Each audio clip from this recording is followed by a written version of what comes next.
Met when we were 9, started dating at 12. Mind you, this was that middle school type of dating. He cheated on me when we were 15 or 16. At this point we were on again, off again, which continued until we were 17.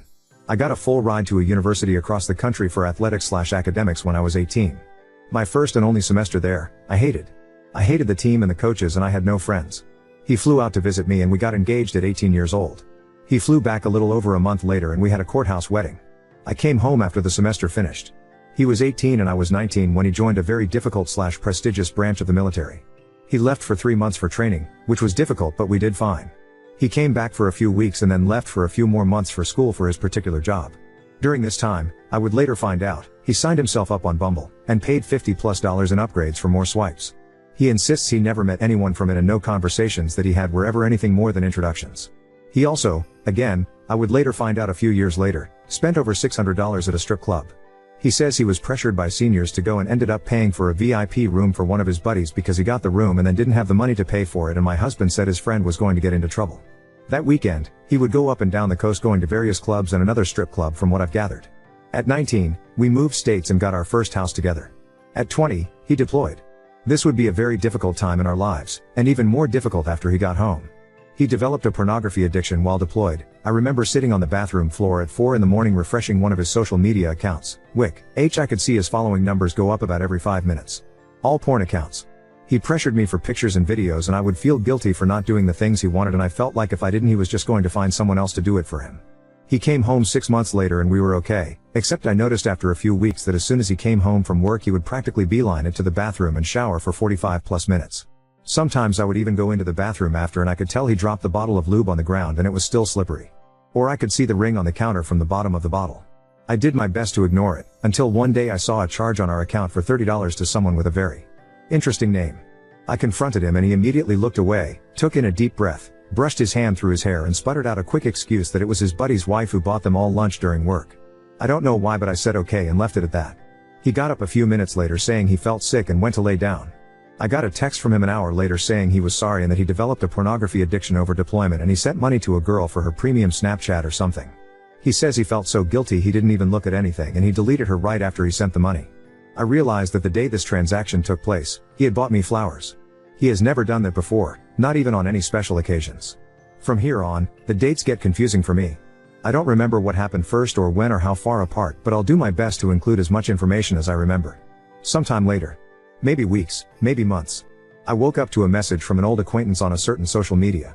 I think we were still 20 or maybe 21. I don't remember what exactly she said, something along the lines of I just wanted to know Forex said this to me or something like that. He had messaged her the night prior, whilst drinking at a friend's house down the road, that he loved and missed her. I wish so badly I could remember more, but for some reason I can't. I know she said something like you can't be saying this, you're married, and he said something along the lines of I don't care. I screamed at him to wake up, but he was still drunk. I told him I wanted a divorce. I locked myself in the bathroom and hurt myself because I wanted to feel anything other than how I felt at that moment. I don't know how much time passed. When he opened the door, he said he didn't send those messages. He said that he left his phone plugged into the speaker and his friend was using it to play music. He said his friend must have seen the girl's story and messaged her trying to get nudes. He even pulled out his phone with proof, a text conversation between him and his friend confirming that the friend had messaged her and said he was sorry. I don't know why, but I believed him immediately. I remember having the most euphoric feeling of, I don't know what the word is, but whatever you feel when you let out a breath you've been holding and say, oh thank God. I'm getting frustrated writing this because I'm realizing how much I'm forgetting and I feel like I'm missing something. At 21 I think, shit hit the fan. I think at this point I had gone through his phone several times and found internet history and links that he had clicked through one of his social media accounts to hundreds of different OnlyFans sites. One night I went through his entire dollar account history since 2018 and found the charge for the strip club and Bumble. He said the Bumble charge wasn't him, it was a senior who used his card because his had gotten frozen or something ridiculous like that. I of course, believed him. I don't know why. I can't remember at what point I found out that he lied about messaging the girl on social med. Yeah. I think it was after I had looked through his phone again and I found text messages between him and his friend that was the one who allegedly sent the messages. His friend said something like, bro, I can't even go to parties that your wife is at because she hates me lol, or something like that. But they both confirmed what I didn't want to believe. My husband had taken my phone, deleted the messages sent to me by the girl, and got his friend in on this elaborate story. I can't remember when I found out that he did in fact download and pay for upgrades on Bumble. I think I just knew at this point he was lying, and grilled him long enough that he relented. He said he never met anyone or anything, and he said during the conversation, "I only paid for the upgrade because no one would ever swipe for me." Or something like that. I can't remember at what point we went to legal on base and got information to file for divorce. I'd never seen him cry before besides one other time. After we got married, at the airport, he cried so hard and he wouldn't let me see. Just hugged me and buried my face in his chest so I wouldn't see. He said he didn't want to leave. But he cried constantly after I told him this was it and that I had an appointment and paperwork filled out to file for divorce. I'd never seen him like this before. Constantly saying he was sorry, deleting every social media account he'd ever owned. Crying at the drop of a pin. Saying things like he will never marry again, I could have everything in our savings, he'd pay for me to finish college if that's what I wanted. I relented and we went to marriage counseling. He stepped up, a lot. He was never on his phone anymore. Would keep his phone unlocked and face up on the table. Told me I could go through it any time I asked. Promised to stop watching porn. He even started cleaning the house and making dinner before I got home from work. He stopped drinking with his friends. It was a complete 180. For a while. Issues started to arise when every little thing would trigger a panic attack. He couldn't hang out with his friends without me freaking out. He began drinking with his friends again maybe a few weeks later. One night he wasn't home by the time he told me he would be and I just broke. I ended up in the hospital and it was just the start of this toxic cycle. He would do something that would trigger me, whether it be drinking with his friends or the occasional YouTube short I would see in his watch history of a half-naked woman with her tits out and bouncing up and down. I would scream at him and berate him and degrade him because I wanted him to feel exactly how I felt. I think marriage counseling eventually helped a lot. After the hospital I finally got my own therapist. She was my best friend. I still text her to this day. I didn't have any friends where we lived. He worked with his friends every day and every weekend they would all party. I didn't have anyone. My friends and family were back home. I'm shy and have really bad social anxiety and I've always had trouble making friends because I can't seem to ever open my mouth when there's more than 3 people in the room. Whenever he would leave to go anywhere, I felt so alone. I think at 22 our marriage really started improving again.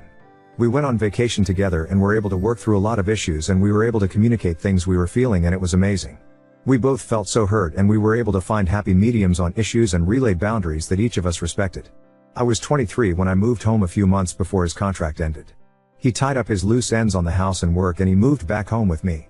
He tried working a night shift blue-collar job, making good money, even more than he made in the military. But he hated it. He hated everything about it. He missed his friends and his job. His friends were his family. This was the first time I'd ever seen him truly depressed. 5 months later he joined a different branch of the military. I didn't want him to. I wanted him to stay and have a normal life with me. I wanted to work normal jobs and have a family. He doesn't. He said he doesn't even want a family. I had started nursing school and my best friend whom I hardly ever got to see had a baby. I finally had a group of friends and family I was able to hang out with every week. He left and got stationed in a different state, but only about 600 miles away this time. Far, but drivable. He came home for a visit after only a week of being there. We were doing good at this point. Texting and calling a lot.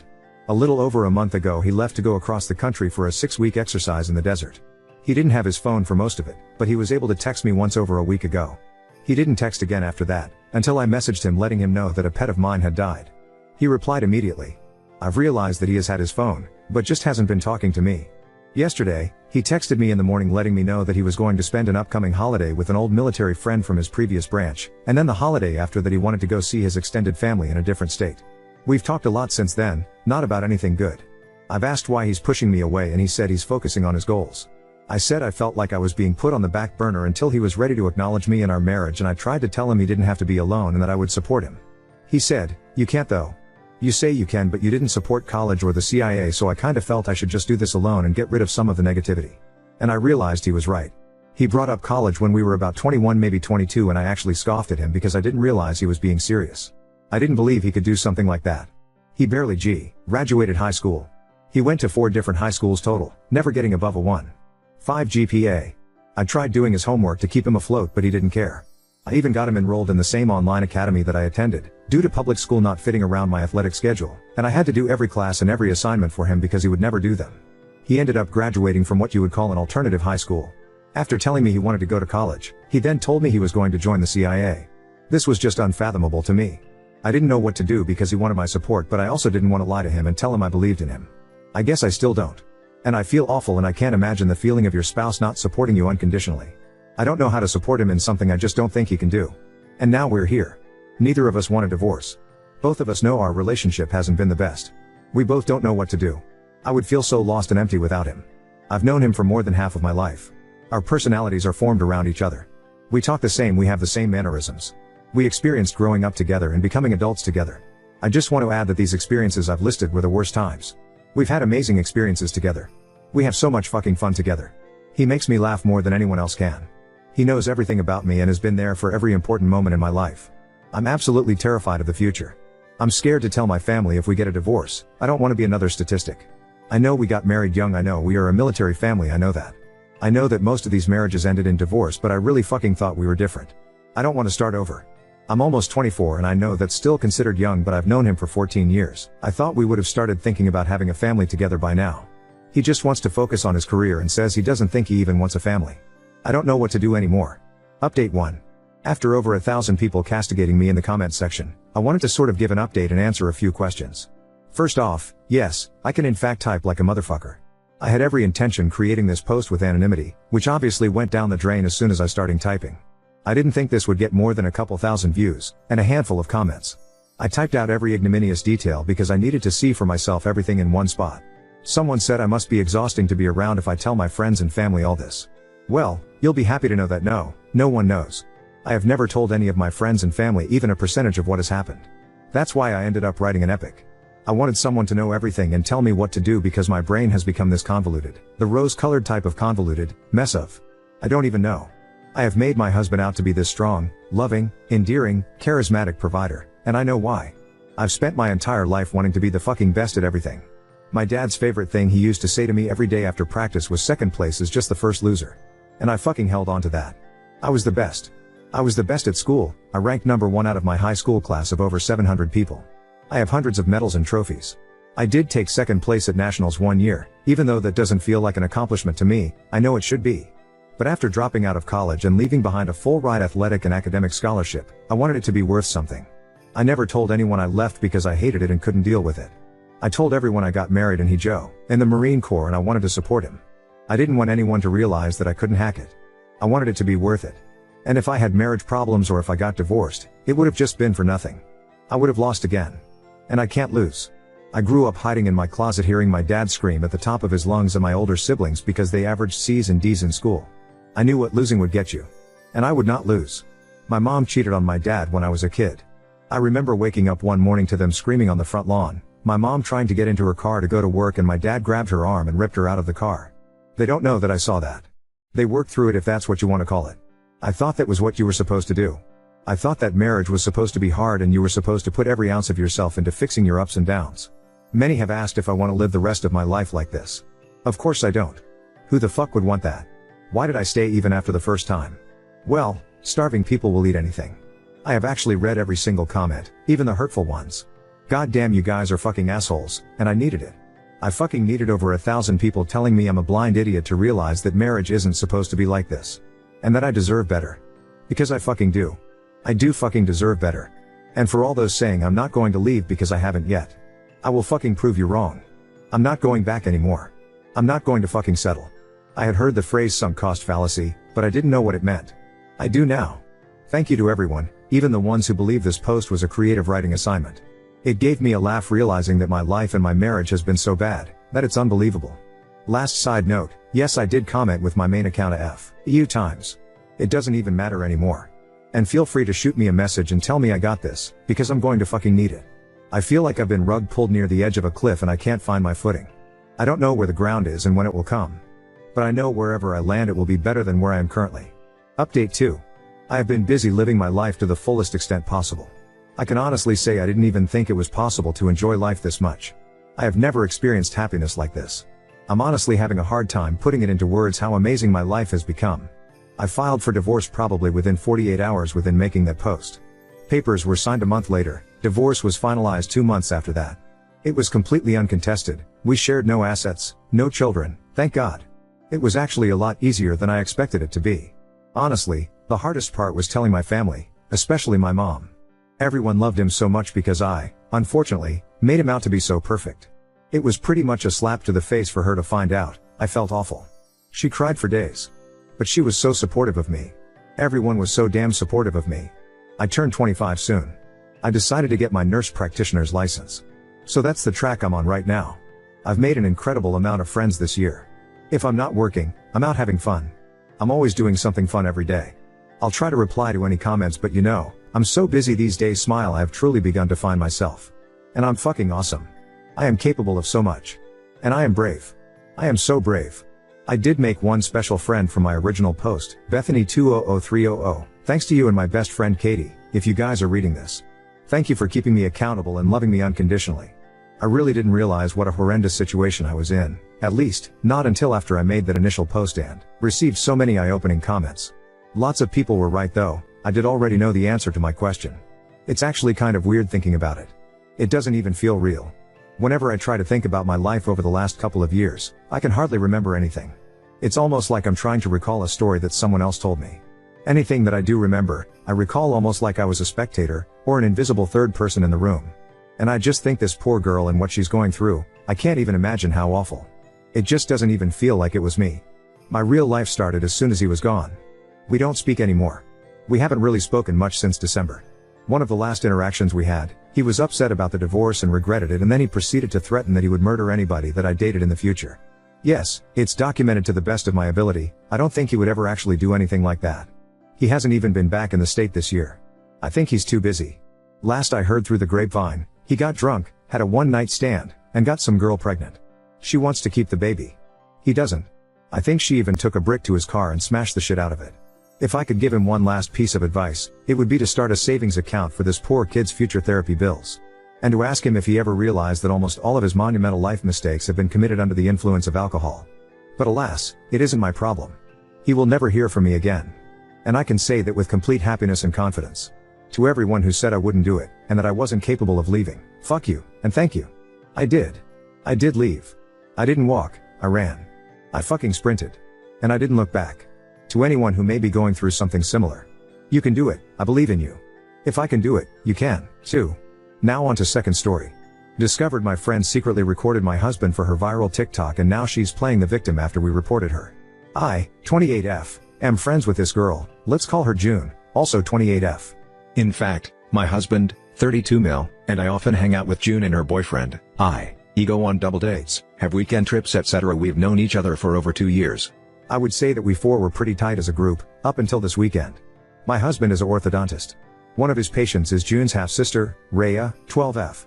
June often is the one accompanying Rhea to her dental appointments. June is also a small-time online influencer. She's always recording and vlogging and stuff. Though my husband and I have made it clear to her and we're absolutely not okay with our faces in her vlogs online, and she seemed to respect that boundary. We don't use social media, apart from Reddit, and we trusted her word when she said she's not gonna post us online. Cut to last weekend, my brother sent me this TikTok link with the message, dude, you gotta watch this. I opened the link and it directed me to June's TikTok account. She doesn't have much followers, less than 10K, but the particular video he sent me had like 500,000 views/likes, I'm not sure which. Lo and behold, it was a video compilation of my husband with the title God, I See What You've Done for Others. The video was honestly the creepiest thing I've ever seen. She had recorded my husband during various of our double dates together, and it was clear he wasn't even aware he's being recorded. In some of the clips, she would start with her face and then pan the camera towards my husband with a cutesy expression and mouthing words like, oh my god. The worst one was where he was working on her half-sister, Rhea, wearing scrubs, and she'd recorded even that. She didn't even bother to blur out the kid's face while she was lying on the dental chair. I showed the video to my husband, and he was horrified. He said it made him so uncomfortable and violated knowing that someone had been secretly recording him. He was angry that she'd recorded him working on a patient. He texted her asking to take down the video and delete every video she has of him. First she feigned ignorance, then she said that she meant no harm and that it was all for online engagement since, I quote, TikToks with hot guys go viral very fast, and that she'd gained a lot of followers after posting that. This was also weird, but my husband and I got our families and friends to report the video, and thankfully it's being taken down now. This pissed off June, and she sent me a long-ass text saying how I was jealous of her online success and that I couldn't stand seeing her succeed, blah blah blah. I replied saying, you are delusional and unhinged. You're not successful and you'll never be. Stay away from us, you creepy weirdo. Now she's all weepy and depressed and has been telling our common friends how mean I was to her. She's also been posting about mental health on her socials and about how mean some women are with their words, lol. Ada? Update 1. My husband's practice reached out to Rhea's parents and informed them about the situation via an email, as they wanted everything documented, like I mentioned in the comments.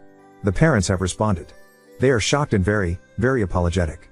They have agreed to chaperone Rhea on her appointments instead of June. They wanted to meet my husband personally to apologize, but he informed them that that won't be necessary. 2. June's TikTok video is still in the process of being taken down. No new updates on that. I guess she contested the reports or something. I'm not entirely sure. My husband and I have blocked her. My brother is keeping an eye on her account though, just in case she posts something else about us. We'll see what to do with Slash when it happens. We're gonna be consulting a lawyer if she bothers us again in the future. 3. My husband is kinda shaken up / upset / annoyed about this whole thing. He's taken some days off from work and so have I. We'll plan a trip somewhere maybe, to take his mind off of these things. Right now, I need to be there for him. I won't be posting anything for now. 4. We haven't contacted her boyfriend yet. My husband is not in the right headspace right now and I feel it'll be better if we focus on ourselves for the time being.